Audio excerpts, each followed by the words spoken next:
عربوں کا تراشیدہ اللہ ہر لحاظ سے ہر طرح سے محتاج ہے، فرضی فرشتوں کا محتاج ہے، نام نہاد رسولوں کا محتاج ہے، نبیوں کا محتاج ہے، کتابوں کا محتاج ہے،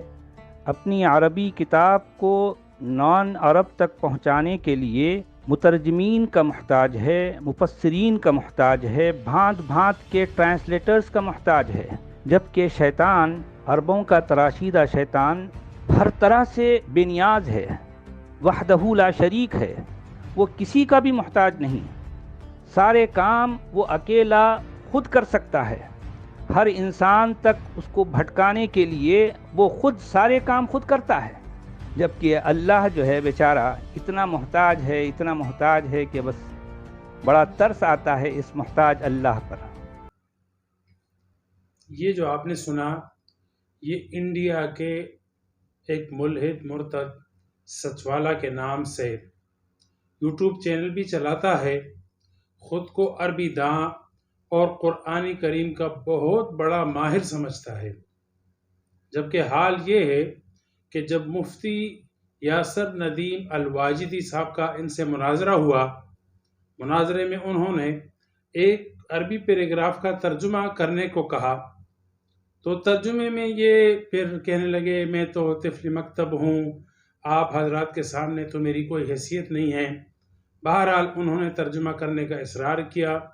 تو سچوالا سے عربی کا ترجمہ نہ ہو سکا، اور پھر مفتی صاحب نے خود ان کی باری میں ترجمہ کیا اور بات آگے بڑھائی۔ میرا بھی ان سے ایک دفعہ بات ہوئی بسم اللہ الرحمن الرحیم پر۔ ان کا چیلنج ہے کہ میں قرآن کریم کا مقابلہ کر سکتا ہوں، تو میں ان کے لائیو سٹریم پہ گیا اور بسم اللہ پر میں نے ان کو چیلنج کیا کہ آپ بسم اللہ الرحمن الرحیم کا چیلنج قبول کریں اور بسم اللہ جیسی ایک آیت آپ بنا کر دے دیں۔ تقریباً 30 سے زیادہ 35 منٹ تک ان کے ساتھ گفتگو ہوئی، لیکن انہوں نے بسم اللہ کا مقابلہ نہ کر سکے، اور بیچ میں ان کے کوئی ایک دو دوست تھے، وہ بھی مجھے بیچ میں ٹوک رہے تھے اور بات کو دوسری طرف گھمانے کی کوشش کر رہے تھے،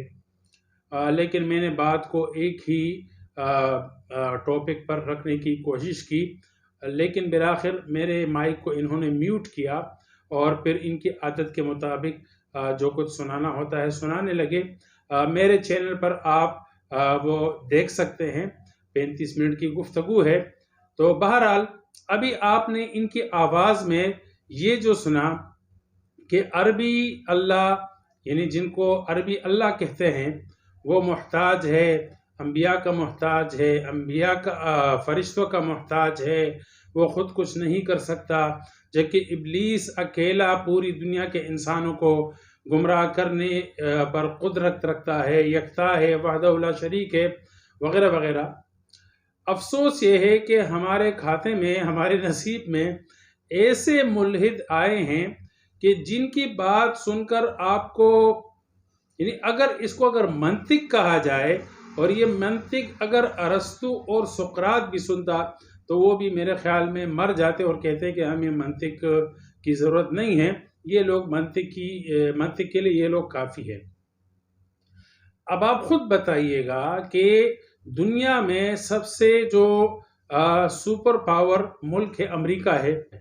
جو پریزیڈنٹ آف امریکہ ہے، تو وہ پاورفل پریزیڈنٹ ہے، یعنی پوری دنیا کا یوں سمجھے کہ وہ پریزیڈنٹ ہے اور پاورفل شخصیت ہے۔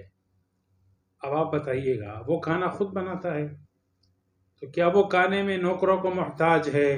بوٹ پالش میں وہ بوٹ پالش والے کا محتاج ہے؟ اگر میز پر اس کے سامنے گلاس میں بھی پانی پڑا ہو تو وہ خود نہیں اٹھاتا،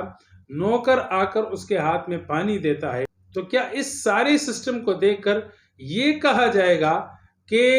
دنیا کی پاورفل شخصیت پریزیڈنٹ، وہ پانی پینے میں بھی نوکر کا محتاج ہے، بوٹ پالش کرنے میں بھی نوکر کا محتاج ہے،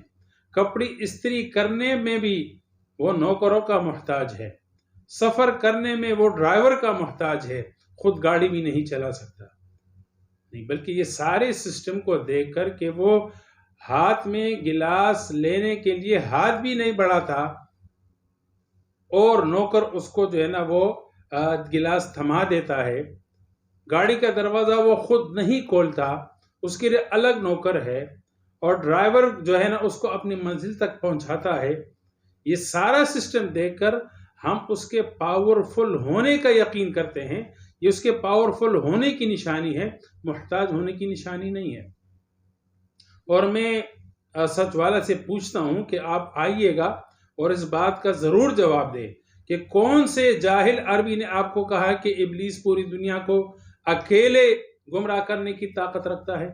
کیا آپ نے قرآن کریم کی آیت نہیں پڑھی؟ اولئک حزب الشیطان، یہ شیطان کی فوج ہے۔ شیاطین من الانس والجن، انسانوں میں بھی شیاطین موجود ہے، جنات میں بھی موجود ہے۔ من الجنت والناس، قرآن کریم کی آخری صورت میں آپ دیکھیں، آپ کو کس نے کہا کہ ابلیس اکیلے گمراہ کرنے کی طاقت رکھتا ہے؟ اگر یہی منطق ہے تو آپ بتائیے گا کہ کیا ابلیس نے خود کو پیدا کیا؟ کیا آپ کو کسی عربی نے یہ نہیں کہا کہ شیطان کا خالق بھی اللہ ہے؟ شیطان کو وسوسہ ڈالنے اور گمراہ کرنے کی طاقت بھی اللہ نے دی ہے۔ تو جب وہ اللہ ہی کا مخلوق ہے اور اللہ کی عطا کردہ قدرت سے وہ اپنی فوج کو چلا رہا ہے، اپنے سسٹم کو چلا رہا ہے، گمراہی کے سسٹم کی وہ قیادت کر رہا ہے، تو یہ ساری اس کی قدرت کا، اس کی طاقت کا، اس کا مرجع کون ہے؟ وہ تو خالق کائنات ہے۔ کیا ابلیس نے خود کو پیدا کیا؟ کیا یہ طاقت ابلیس نے کسی مارکیٹ سے خرید کر اٹھائی ہے؟ یہ آپ کو کسی عربی نے یہ نہیں بتایا کہ یہ ابلیس اکیلا نہیں ہے بلکہ اس کے ساتھ پوری فوج ہے، شیاطین انسان کے بھی ہے اور اسی طرح جنات میں سے بھی ہے، اور اس ابلیس کو پیدا کرنے والا بھی خدا ہے۔ اب دیکھیے نا، اللہ نے ایک سسٹم چلایا دنیا کا، اب شیطان مخلوق ہے، وہ انسانوں کو گمراہ کرے گا، تو اس کا مقابلہ بھی انسان خود کریں گے۔ انسانوں میں سے انبیاء علیہ السلام کو اللہ تعالیٰ نے بھیجا، تو اب مخلوق کا مخلوق سے مقابلہ ہوگا، مخلوق کا خالق سے مقابلہ نہیں ہے کہ آپ ایک ابلیس مخلوق اور شیاطین مخلوق کو خالق کے مقابلے میں لاتے ہیں اور کہتے ہیں کہ خالق کچھ نہیں کرتا اور یہ ابلیس اکیلے خود کرتا ہے۔ پہلے تو وہ اکیلے ہیں، یعنی اس کی پوری فوج ہے۔ تو بھائی دیکھیں، ایک سسٹم چلانے کا مطلب یہ ہوتا ہے کہ وہ قادر مطلق ہے، وہ وحدہ لا شریک ہے۔ مقابلہ انبیاء کا شیاطین کے ساتھ ہوگا، شیاطین کا انبیاء کے ساتھ ہوگا، کیونکہ انبیاء بھی اللہ کی مخلوق ہے اور ابلیس اور اس کی فوج بھی اللہ کی مخلوق ہے۔ تو اس دنیا میں امتحان کے طور پر گمراہی اور ہدایت کے یہ جو دو راستے چل رہے ہیں، اس کا مقابلہ مخلوق کا مخلوق کے ساتھ ہوگا، خالق کا اپنے مخلوق کے ساتھ مقابلہ نہیں، ورنہ خالق اگر مقابلے پر آ جائے تو پلک جھپک کر سب کچھ ختم ہو جائے، پھر دنیا کا نظام ہی نہ چل سکے۔ تو بہرحال ہمیں آپ کی لوجک پر یہ سارے سوالات ہیں، امید ہے آپ کا کوئی فالوور آپ کو یہ بات پہنچائے گا اور آپ ہمارے ان چھوڑے ہوئے سوالات کا ضرور جواب دیں گے کہ آپ کو کسی عربی نے یہ نہیں بتایا کہ ابلیس اکیلا نہیں ہے، آپ کو کسی عربی نے یہ نہیں بتایا کہ ابلیس بھی اللہ کی مخلوق ہے۔ یہ ساری باتیں ایک عرب سے آپ جا کر پوچھیں، جس عربی نے آپ کو کہا ہے کہ ابلیس اکیلے سب کچھ کر رہا ہے، تو اس عربی سے یہ بھی پوچھے کہ کیا اس کی فوج نہیں؟ بہرحال باتیں بہت ساری ہے۔ وآخر دعوانا الحمدللہ رب العالمین۔